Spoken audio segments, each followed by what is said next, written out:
हैं आप लोग। आई होप आप लोग बहुत ही अच्छे होंगे। तो बच्चों, आज हम लोग डिस्कस करने वाले हैं एक नए चैप्टर के बारे में जो 11th एनसीईआरटी का लास्ट यूनिट का पहला चैप्टर है, जिसका नाम है digestion and absorption. Digestion and absorption. Digestion and absorption, इस चैप्टर के बारे में हम लोग सीखेंगे। तो बच्चों, आप लोग जानते हो कि हमें कोई भी काम करते हैं तो उसके लिए हमें जरूरत होती है एनर्जी की, हमें रिक्वायरमेंट होती है एनर्जी की। और ये एनर्जी हम कहां से लेते हैं, कहां से हमको मिलती है? तो वो हमें मिलती है फूड से। कहां से मिलती है बच्चे? फूड से। तो हम कह सकते हैं कि हमें अगर एनर्जी चाहिए तो हमें क्या करना पड़ेगा? न्यूट्रिशियस फूड का इंटेक करना पड़ेगा, जिससे हमें क्या मिले? एनर्जी मिले। तो हमें अगर हम कहें कि हमारी जो बेसिक रिक्वायरमेंट है वो क्या है? फूड है। तो हम कह सकते हैं कि food is the basic requirement. Food is the basic requirement of all living organism. ये क्या है बच्चों? फूड क्या है? ये बेसिक रिक्वायरमेंट है ऑल लिविंग ऑर्गेनिज्म की। जिसे फूड से हमें क्या मिल रहा है? बेसिक रिक्वायरमेंट में हमें क्या चीज मिल रही है इस फूड से? मेनली अगर हम बात करें तो हमें मिल रही है क्या? एनर्जी। एनर्जी मिल रही है। ठीक बच्चों। अब हो सकता है फूड हम लोग कार्बोहाइड्रेट के फॉर्म में ले रहे हो सकता है फूड हम प्रोटीन के फॉर्म में ले रहे हो सकता है फूड हम फैट के फॉर्म में ले रहे हो। उसके कई सारे ऑर्गन जैसे विटामिन्स हो गया, मिनरल्स हो गया, इन सब के फॉर्म में ले रहे हो फूड। तो हम फूड के कई सारे कंपोनेंट जानते हैं। फूड के कंपोनेंट होते हैं। फूड के कंपोनेंट है कौन कौन से? जैसे सबसे पहले अगर हम बात करें तो आपका है कार्बोहाइड्रेट। ये हमें क्या करता है? Gives energy. एनर्जी प्रोवाइड करता है। दूसरा फैट, ये भी क्या करता है? Gives energy. ये हमें एनर्जी देता है। प्रोटीन के बारे में आते हैं तो प्रोटीन क्या करता है बच्चे? इसे हम लोग जानते हैं बॉडी बिल्डिंग मटेरियल है। ये हमारी बॉडी को बनाता है। बॉडी को बनाने का काम कौन करता है? प्रोटीन करता है। तो हम इसे कह सकते हैं कि it's help in growth and repair the tissue. ये क्या करता है? ये हेल्प करता है ग्रोथ में और रिपेयर करता है टिश्यू को। ग्रोथ करवाता है और टिश्यू को रिपेयर भी करता है। कौन करता है? प्रोटीन। और इसे आप और एक नाम से बोल सकते हो, बॉडी बिल्डिंग मटेरियल कौन है? प्रोटीन है। अब इसके आगे और एक कंपोनेंट है जिसका नाम है विटामिन्स एंड लास्ट मिनरल्स। ये आपके होते हैं। तो इन तीनों को हम लोग बच्चे बोलते हैं मेजर कंपोनेंट है। मेजर कंपोनेंट है ये। इनकी रिक्वायरमेंट ज्यादा होती है बॉडी को। जैसे कार्बोहाइड्रेट, फैट, प्रोटीन, इनकी रिक्वायरमेंट हमें बहुत अधिक होती है, जिससे हमें एनर्जी मिलती है। और विटामिन और मिनरल्स ये मेटाबॉलिक रेगुलेटर का काम करते हैं। मेटाबॉलिक रेगुलेटर होते हैं। मेटाबॉलिक रेगुलेटर होते हैं और ये माइनर कंपोनेंट में आते हैं। कंपोनेंट में आते हैं, माइनर कंपोनेंट में आते हैं बच्चे।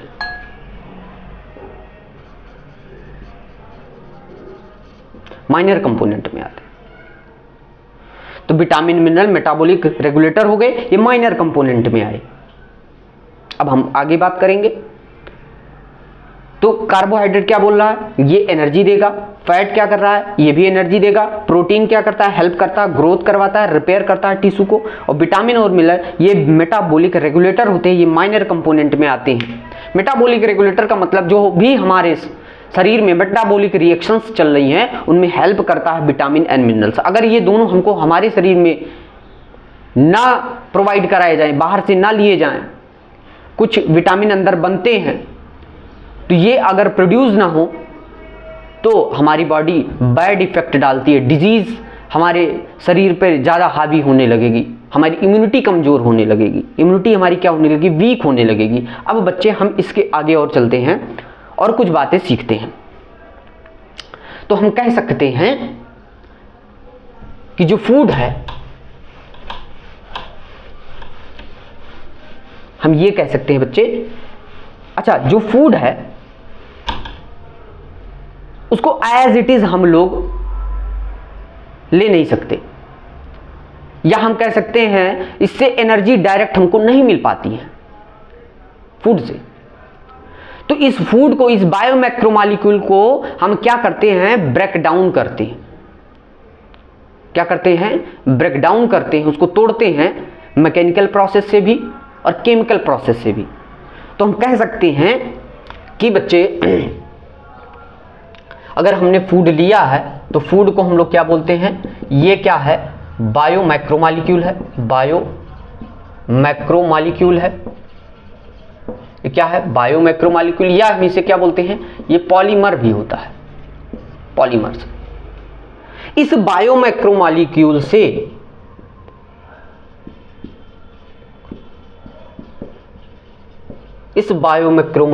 से हम लोग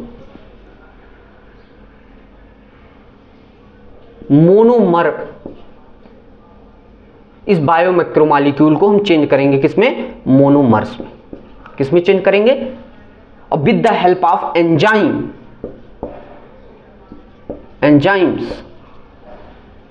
और इस पूरे प्रोसेस को हम लोग बोलेंगे डाइजेशन। तो हम कह सकते हैं the process in which conversion of biomacromolecule to monomer with the help of enzyme is called digestion। फिर से मैं बोल रहा हूं, conversion of biomacromolecule to monomer with the help of enzyme is called digestion। तो डाइजेशन क्या है, digestion में ये होता है कि बायोमैक्रोमॉलिक्यूल से हम लोग चेंज करते हैं मोनोमर में। ठीक है, अच्छा ये बायोमैक्रोमॉलिक्यूल क्या कैसे होते हैं, ये कॉम्प्लेक्स मटेरियल है, एक कॉम्प्लेक्स मटेरियल है, not absorbed in blood, do not absorbed into the blood in this form में ऐसे बायोमैक्रोमॉलिक्यूल ब्लड में डायरेक्टली एब्जॉर्ब नहीं हो सकते। मोनोमर के बारे में हम लोग जानते हैं, ये सिंपल मॉलिक्यूल होते हैं, सिंपल मॉलिक्यूल हैं और ये एब्जॉर्ब हो जाते हैं, दे कैन एब्जॉर्ब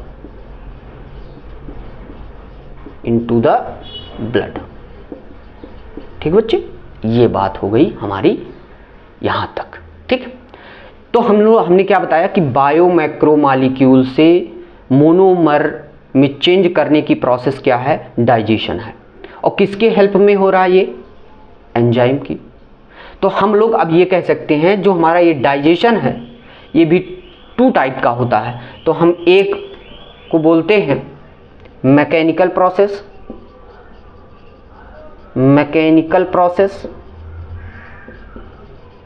और एक होता है केमिकल प्रोसेस। एक मैकेनिकल प्रोसेस है और एक क्या है, केमिकल प्रोसेस है। तो आगे चल के हम लोग मैकेनिकल और केमिकल प्रोसेस के बारे में जानते हैं। आइए इसको हम हटा देते हैं और इसके आगे हम लोग चलते हैं और सीखते हैं क्या चीजें हैं, क्या चीजें। तो हम लोग अगर हम बात करें डाइजेशन की, तो हमने क्या बताया कि डाइजेशन में दो प्रोसेस होती हैं। एक तो हम लोग बोलते हैं मैकेनिकल प्रोसेस और एक होती है केमिकल प्रोसेस। ठीक है बच्चों, मैकेनिकल प्रोसेस में आप लोग क्या देखते हो, मैकेनिकल प्रोसेस जो होती है इसमें हेल्प करती है हमारी टीथ, हमारी टंग, ये मैकेनिकल प्रोसेस में हेल्प करते हैं। मैकेनिकल प्रोसेस किसके द्वारा प्रोसीड होती है, तो हम कह सकते हैं with the help of tongue and teeth. तो with the help of mechanical process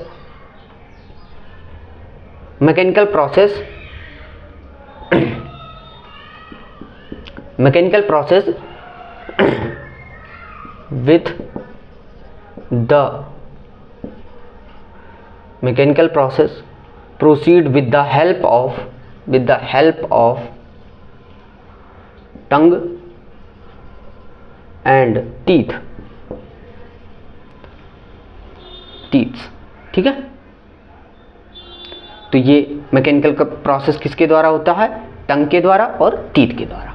अब केमिकल प्रोसेस के बारे में हम लोग जानते हैं। केमिकल प्रोसेस जो होती हैं इसमें हेल्प करता है, ये केमिकल प्रोसेस किसके द्वारा चलती है, with the help of enzyme. ढेरों सारे एंजाइम्स होते हैं, केमिकल प्रोसेस वहां से प्रोसीड होती है आगे। ये सारी बातें हम लोग सीख गए। तो अब हम लोग स्टार्ट करने वाले हैं, कुछ एंजाइम के बारे में जानेंगे कि कौन कौन से एंजाइम होते हैं जो कार्बोहाइड्रेट को डाइजेशन में हेल्प करते हैं, कौन से फैट को, कौन से प्रोटीन को, कौन से न्यूक्लिक एसिड को। तो हम लोग कुछ बातें और कर लेते हैं, ये एक्स्ट्रा पॉइंट है आगे, तो इसको हम हटा देते हैं बच्चे, और इसमें हम लोग चलते हैं आगे बात करेंगे। जैसे हमने कहा कि फूड के कंपोनेंट हमने पढ़ाए, तो हमने कहा कार्बोहाइड्रेट आपने खाया, हो सकता है, तो कार्बोहाइड्रेट को, अब ये बायो मैक्रोमोलिक्यूल में आ जाएंगे, सभी बायो मैक्रोमोलिक्यूल में आएंगे, बायो मैक्रोमोलिक्यूल में आ जाएंगे। इधर जो हम चेंज करेंगे वो मोनोमर्स में, मोनोमर में। तो कार्बोहाइड्रेट को with the help of amylase enzyme से चेंज किया जाता है किसमें, ग्लूकोज, फ्रक्टोज और गैलेक्टोज।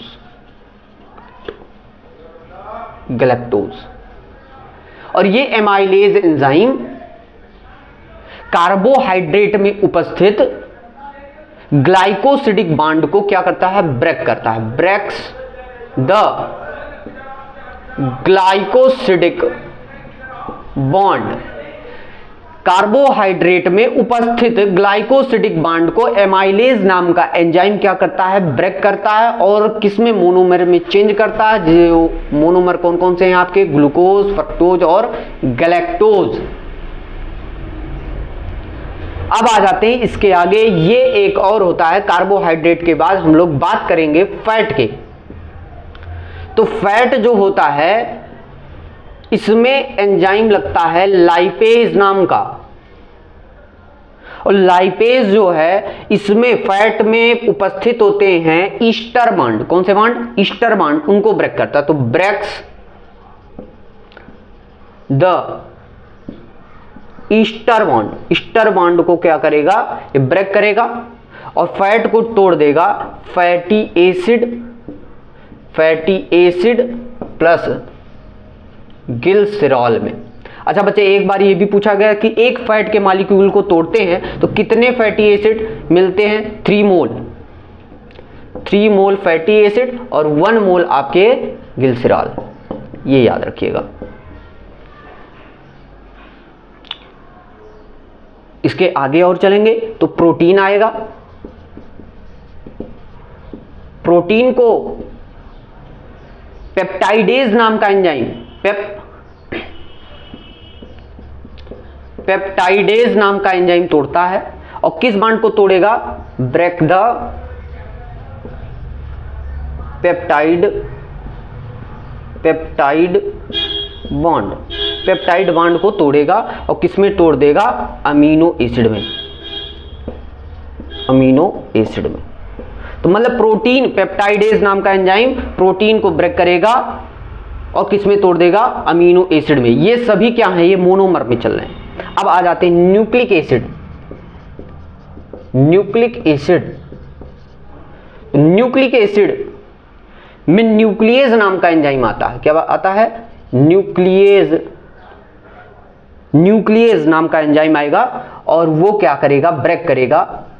ब्रेक, इसमें दो बॉन्ड होते हैं, एक ग्लाइकोसिडिक बॉन्ड और किसको ब्रेक करेगा? एंड फास्फोडाइएस्टर बॉन्ड, फास्फोडाइएस्टर बॉन्ड को, दोनों बॉन्ड को ये तोड़ता है और न्यूक्लिक एसिड को चेंज कर देगा नाइट्रोजनस बेस में, प्लस शुगर में, और प्लस आपके फास्फोरिक एसिड में, ऑर्थोफास्फोरिक एसिड बोलते हैं इसे। तो ये प्रोसेस हो गई हमारी कि कैसे कार्बोहाइड्रेट को तोड़ के मोनोमर में चेंज किया जाता है, कैसे फैट को, कैसे प्रोटीन को, कैसे न्यूक्लिक एसिड को चेंज किया जाता है। तो हम लोग बच्चे ये सारी चीजें सीख गए कि कार्बोहाइड्रेट डायरेक्टली हमारी बॉडी में एब्जॉर्ब नहीं हो सकता क्योंकि ये बायोमैक्रोमॉलिक्यूल है। तो इसको हम क्या करेंगे? इसको हम चेंज करेंगे with the help of enzyme. This process is known as a digestion. Okay, तो हम लोग ये बातें सीख गए। अब इसके आगे हम लोग बात करने वाले हैं ह्यूमन डाइजेस्टिव सिस्टम के बारे में। किसके बारे में? ह्यूमन डाइजेस्टिव सिस्टम के बारे में। बच्चे एक दो बातें और हैं। हम कहें कि मैन जो होता है उसमें जो न्यूट्रिशन होता है वो होलोजोइक होता है। कैसा होता है? होलोजोइक न्यूट्रिशन होता है। होलोजोइक का मतलब होता है फूड को वो पूरी तरह क्या करता है? इनटेक करता है। फूड को पूरी तरह से वो क्या करता है? इनटेक करता है। डाइजेशन दो प्रकार के भी होते हैं। एक को बोला जाता है एक्स्ट्रा सेलुलर डाइजेशन और एक को बोला जाता है इंट्रा सेलुलर डाइजेशन। तो जो एक्स्ट्रा सेलुलर डाइजेशन होता है बच्चे, उसके लिए प्रॉपर आपकी एक कैनाल होती है, जैसे हम लोगों में एलिमेंट्री कैनाल पाई जाती है, एक कैविटी हो सकती है, कुछ ऐसे स्पेस होते हैं जहां पर प्रॉपरली फूड का डाइजेशन होता है। उसे हम एक्स्ट्रा सेलुलर डाइजेशन बोलते हैं। सेल के बाहर, एक्स्ट्रा मतलब बाहर वाला हिस्सा, सेल से बाहर कुछ ऐसे भगवान ने अरेंजमेंट किए हैं, जैसे हम लोगों में एलिमेंट्री कैनाल बना दी, उसमें डाइजेशन होता है प्रॉपर तरीके से।